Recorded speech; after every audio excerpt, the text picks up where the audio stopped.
Hey, Eddie G's Music World is back. I never really went anywhere, so it's not hard to be back. But I'm on. Let's try to see if there's anything exciting going on in the music world.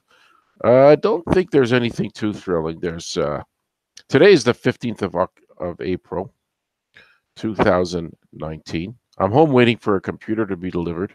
Changed my entire day because they don't tell me when it's coming. They just tell you it's coming today. Another gripe, I'll just get it out of the way. I've been trying to enhance my show to do more visually exciting things. It's called this OBS, something broadcast system. And I'll tell you, man, I tried to self learn how to figure it out, and I clicked on about 10 different buttons, maybe 20, and all it did was get things more confusing. There's a video explaining how to do it, but the problem is, it explains it to me how to do it if you start from scratch, where I had like graphs and colors and green and red lights, and but because I tried to do it on my own, I lost the thing that you need to start. So it's all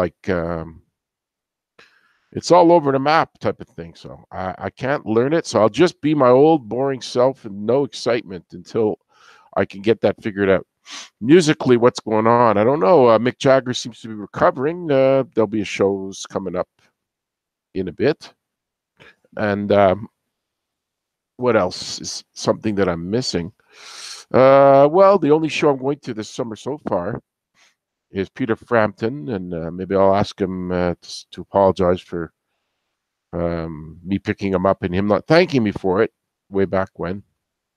And I think I'm looking into future shows, which will be a countdown of maybe the RIAA bestsellers from all time. That's an analysis of the Recording International Arts of America or something. That's the RIAA. It discusses the best-selling albums of all time, and I've got opinions about that. So I'm trying to figure out how to position this. There we go. That should be a little bit better. I have little kids, and they tamper with the cameras and stuff. So that messed up the level. My boys, they can't keep their hands off gadgets big time. And so why don't I just take a dip into the top 500 albums? I don't go an hour anymore because I find that if I don't have a lot of excitement about this list, but I've also got to get to the end of it too, because you can't go 75% through a list and just drop it. So I might as well get to the end. It's turned out to be quite a bit because Alvin took over a couple of shows and other things. So let's go back. But where we ended it last week was number 80, was the next album on the list. And that is John Lennon's album Imagine. And well, this was, of course, Phil Spector involvement. And I just saw a a movie with Al Pacino playing Phil Spector, who was involved with some of the recording of this album as a producer. And that was quite entertaining. Al Pacino does an amazing job. He always throws himself into the characters convincingly. He did Kevorkian too. Anyway, this was the quintessential Lennon album, where he got all these deep anti-religion type of songs, and nothing bad to say about it. It was great. It was very entertaining.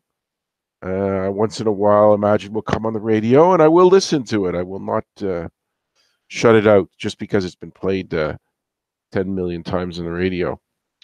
Next, number 79, the Led Zeppelin album, Led Zeppelin 2. Eddie Trunk, who does the top 20, he's done about 7 or 8. He did an album count. He did the top 20 of all-time Led Zeppelin songs last week.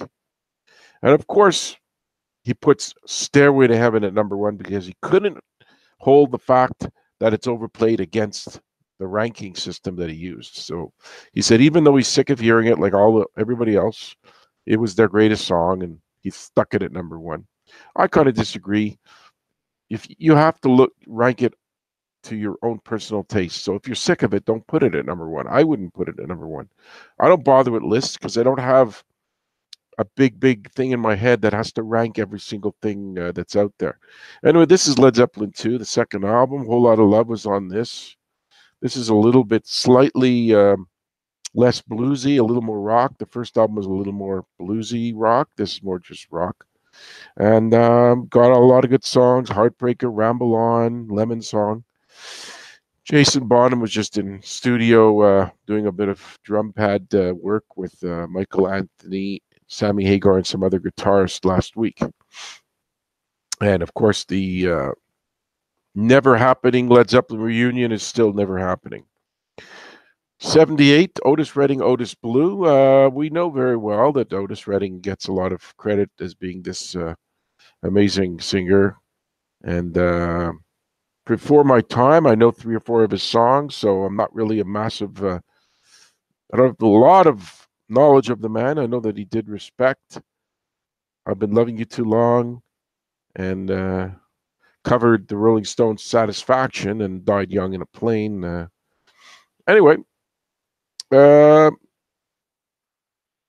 look, that's about all I could say about him. AC/DC is next with Back in Black, a pretty famous story about how the original, 1 or 2 of the original songs, if not more, I don't remember the exact details, was laid down in the studio with Bon Scott, who died, and that was kind of the basis for Brian Johnson for doing the lead vocals of the album, because he had like some demos done already by the original singer, not the original one, but the main singer. And then from there, of course, it became the massive album. And if I do the RIAA list, there'll be quite a bit to say about AC/DC, since they've got a good 3-4 albums on there. I'm trying to think if I should do it by album or by ranking by overall sales. I could try overall sales, but because I just did the album, so I could just do it like overview of the album of the most popular bands of all time, and not specifically breaking it down by album. Prince and the Revolution, Purple Rain, number 76. Again, the deeper I get into this list, the more huge these acts become. But knowing this Rolling Stone list, I'm sure they're going to toss another 5 Bob Dylan albums in there. But Prince, he's his 4th or 5th time on the list. So each time he comes up, I'm not going to really have a lot to say about him, except I'd be repeating myself that I do acknowledge his brilliance and I like some of his songs. But let's put it this way. He came to my town quite a bit, and I never once, I thought of it maybe once, but I never actually made an effort to go see him live. So it means I kind of like him, but I'm not was never like blown away by the guy. James Brown, he had a scheduled show in Montreal, and he died a couple of days or a week or 2 before. This was in 2004, so I wouldn't have gone to it anyway, because at the time he was in his mid-70s, and I don't know, didn't really feel overly thrilled to go see him either. But good thing about James Brown is that he did legally win some massive battles in court to get the rights to his music. So he didn't get to live off of that win for very long, but he did have a massive house in Georgia that he bought, and whatever is the financial remnants left of his music that he won the rights for is probably being split up between all the people that were his kids and said to be his kids, and his ex-wives and the mothers of his kids. And pretty sure they figured it out by now. He's been dead a good, I'm going to say 15 years. I don't even know. But yeah, he had that good ability to sing and dance and write some good songs. And for sure, worthy of being high up. I haven't seen number 74, but since I know Dylan is the real, like, the act that the Rolling Stone magazine loves. They'll probably put him up there. Let's see. Neil Young. Well, not quite Dylan, but similar. After the Gold Rush, big album. Did see him live, and it was enjoyable. I did see something about him coming back or doing a show or tour or whatever, but there's no way I'm going to go see him. I don't enjoy concerts as much as I used to. And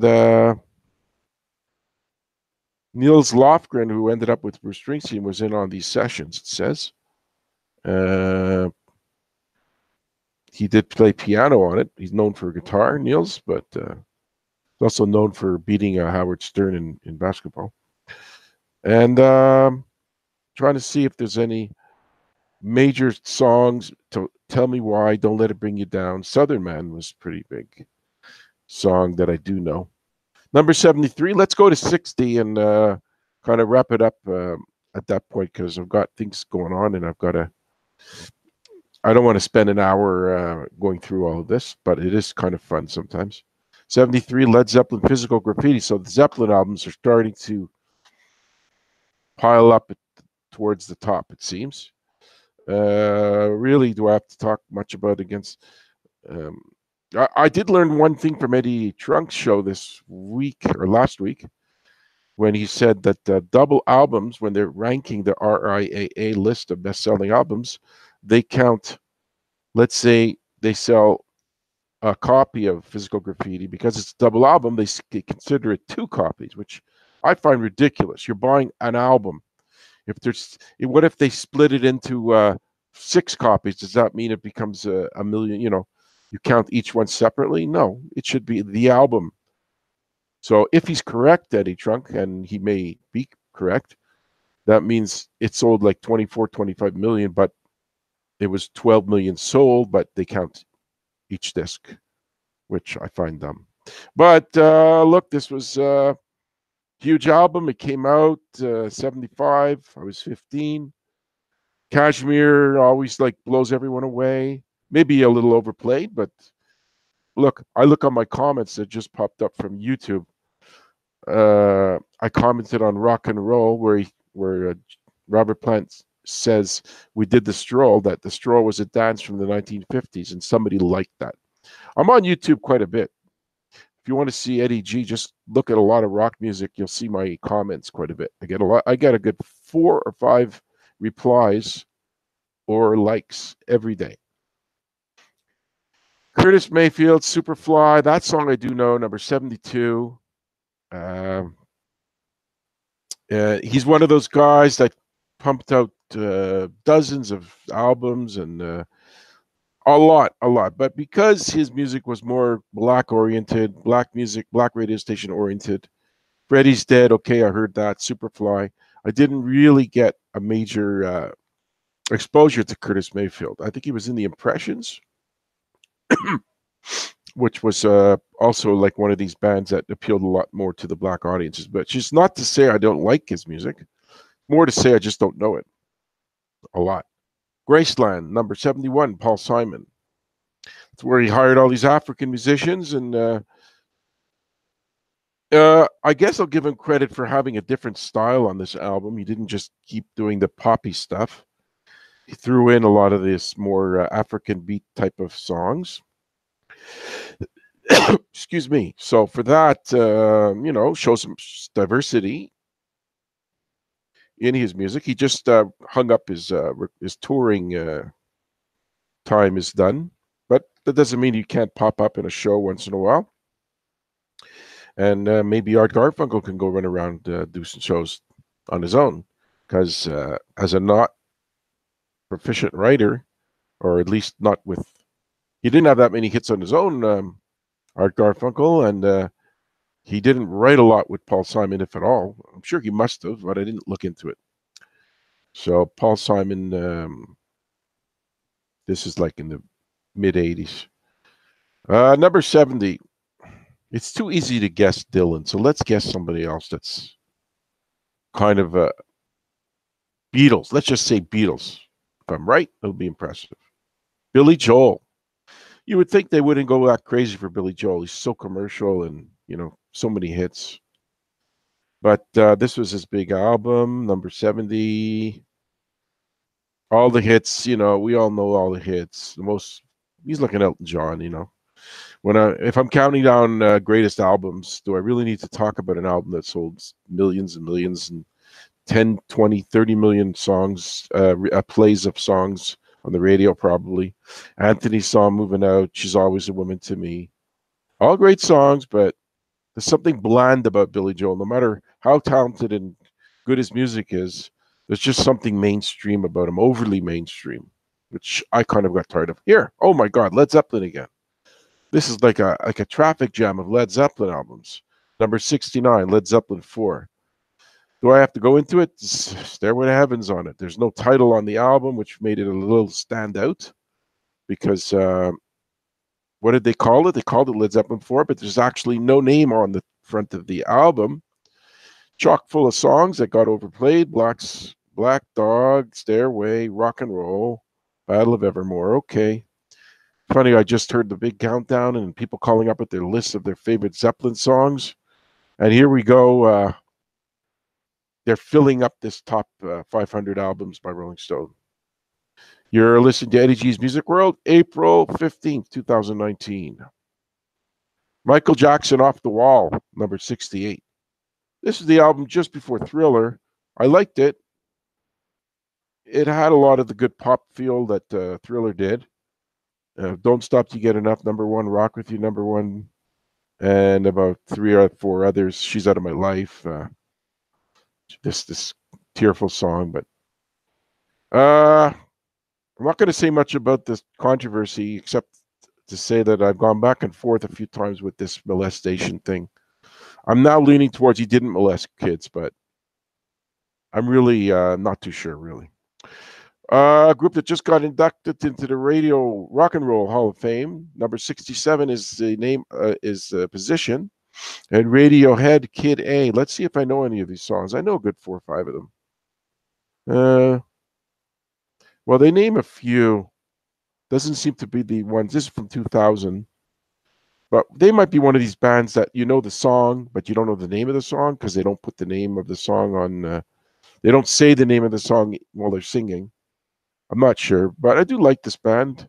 Again, they do outdoor shows. They do festivals. I don't go to festivals anymore. I don't sit there in the hot sun and the rain and the mud to sit through concerts. My last one was 2017 for Guns N' Roses, and I vowed to not go to an outdoor 6-hour event type of thing anymore. It's going to take a Led Zeppelin reunion or a Pink Floyd reunion to drag me out of my house for an outdoor concert like that. Van Morrison, I didn't predict, but it's not shocking that it'd be Van Morrison. Moondance was a very nice song, jazzy pop, R&B type of feel to it. I wonder if he's still like into the booze. I mean, that was always what I thought about him. There was always this talk that he had an alcohol problem, but the guy's caught his mid-70s, for Christ's sake. Crazy Love was on this. Caravan, I don't know. Into the Mystic was good. It was covered by some Canadian band, Gary and the... Wow, who covered Into the Mystic? One of these low-level, like, success-wise Canadian acts did the cover. Now it escapes me.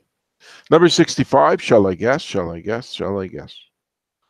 Who can it be now? No, not that. Not that work. Let me think. Who hasn't popped up in a while that is due? Deep Purple. Let's see. Phil Spector, Back to Mono. And here I am. I just watched the movie a couple of days ago. Back to Mono, I guess, is just a hodgepodge of all the songs that he produced. Here you go. You've Lost That Love and Feelings on it. Let's see. I'm trying to see what Be My Baby. So a lot of the Ronette stuff. Darlene Love, his ex-wife, I think. Or Ronnie Spector was his ex-wife. The Do Run Run. So this is all just... Maybe he fished them out of the archives of his recording studio and just popped them out in 1991. This was pre-murder controversy. 64, Rolling Stone Sticky Fingers. I remember this album. I did buy it with the zipper. Very funny, very cute. The zipper. Rolling Stones to postpone their tour. That I've discussed last show. So we are looking at something like July. They're going to get back out there. Mick, I saw a picture of Mick walking in a park, but I'm not sure if this is post-op.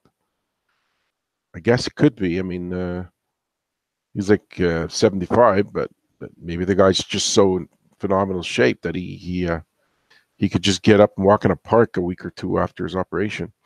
Can't You Hear Me Knocking was one of those improvised solos Mick Taylor, I heard, partook in, where it was just kind of him doodling on the guitar. He sort of slipped back into the group. It's funny, like he had this thing where he didn't like the money situation and the control back in the late 70s when he left, because it was kind of a Mick and Keith type of thing. But once he left, then of course he was replaced by Ron Wood. But then I've heard that Mick Taylor has kind of been tossed, like he's kind of in there now. But of course, he's not a member. They're not going to cash him in as a full member. He's a hired guy to fill in some guitar parts. I mean, let's face it, he wasn't a major part of the writing of the Rolling Stones records when he was there, so he didn't get a lot of money. He probably didn't get a split of the money, like when they did shows or albums that he was on. He probably didn't get, here's your 20%, which would have made him filthy rich. He probably got his cut, like his money. Here's your money at the end of the album. You're paid, but you're not getting the big piece of the action. My guess, anybody care to reply and correct me, I'm more than happy to accept being wrong. U2, Achtung Baby, number 63 on the Rolling Stones top 500 albums of all time. Oh, that's an email. Wonder what it's about now. It's probably the YouTube comment that somebody liked. Achtung Baby, was there anything outstanding? One, of course, is on this. Again, U2. Looks like they're scaling it back. Looks like it. The touring is maybe going to be less, and the album's probably not going to be coming out as much. When you've managed to keep the same members since 40 years. I think there was one guy who was in there a little early and didn't stick around. Probably fired or quit, obviously. One of those two, pretty obvious. And then I can't remember what instrument he played that he left. Anyway, I'm not going to guess. But look, it's been 40 years that the three guys have been there. So 40 years, you start to look and you start to get, you could still tour. There's no issue getting paid. You'll always be getting paid if you want to keep running out at 60 years old and keep running around the planet. You're not going to play to an empty house. So there's no problem with those guys. They can keep going if they want. Number 62, Guns N' Roses' Appetite for Destruction. Rock and Roll Hall of Fame member. I just mentioned the 2017 was my last outdoor concert, and it was this show because, of course, they had to pull Slash into the band and Duff McKagan with Axl to kind of lure me to go to this concert because, it was 3/5 of Guns N' Roses was there. So, of course, a purist like me who believes that the more original members, the better the show is, was kind of with a little magnet pulled in. But that was, like I said, I'm closing down it's going to be very hard for me to go to outdoor concerts. This was not a fun experience. This is how they did this live show. They had a section in front, section 1, the first group, which was more expensive. Then they had section 2 further back. Then I bought them scalpers on this, like right outside the building, the venue. Then I got section 3, and then behind me was section 4. But literally, this is my scenario. I stood there. My leg was hurting me very, very, very badly. we missed the opening act except the last one or two songs by Our Lady Peace, because you get off the metro and you have to walk. I'm guessing it's been almost 2 years ago, somewhere around 30 minutes. Now, I'm not in the greatest of shape. I'm a little chubby. My leg hurts, my hip. I didn't enjoy that 30-minute walk. Not only was it a 30-minute walk, I had to walk by the casino, which I haven't been to since 2005, because I blew money there and it's a problem and I don't want to go near it. So I had to look over a stupid fence and see this big hulk of a machine, of a cement garbage can casino that took 50 grand out of me over a 10-year span, if not more.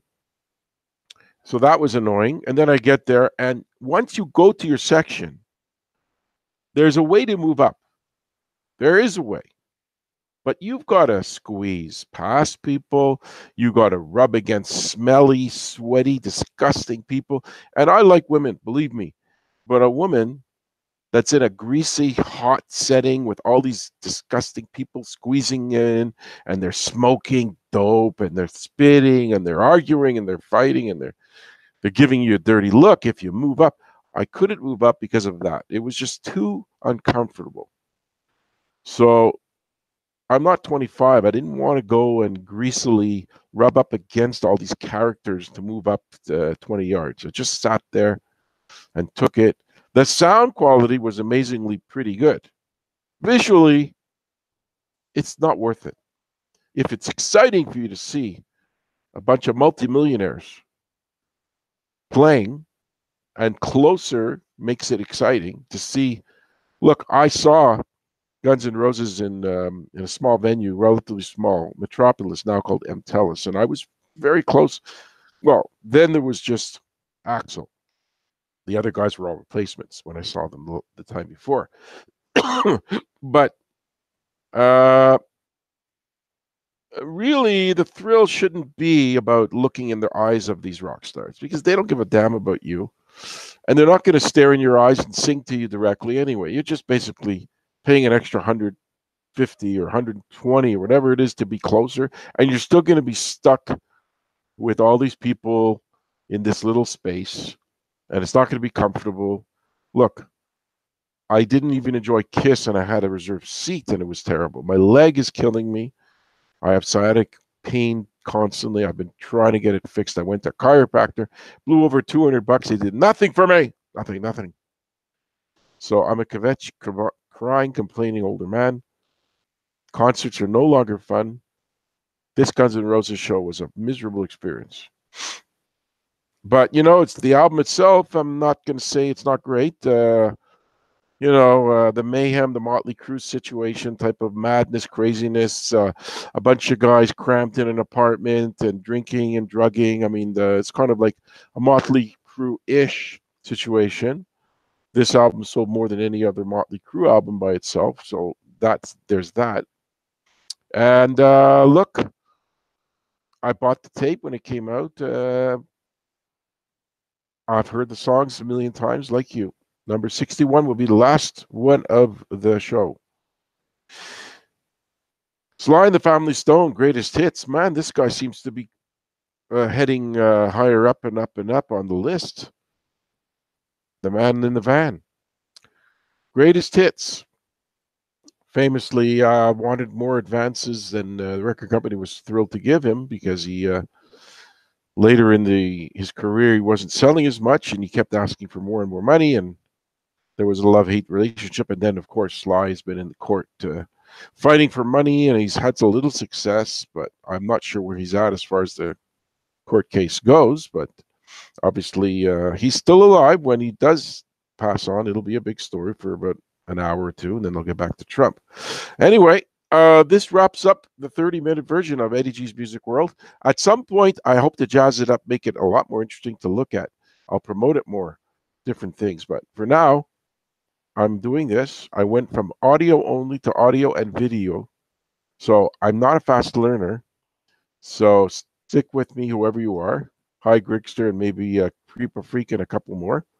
And let's hope my computer arrives really soon, because we have 4 people using 2 computers currently, and it's been a lot of fights. So, adieu, Eddie G's Music World, gone but not forgotten. Be back soon. Bye bye.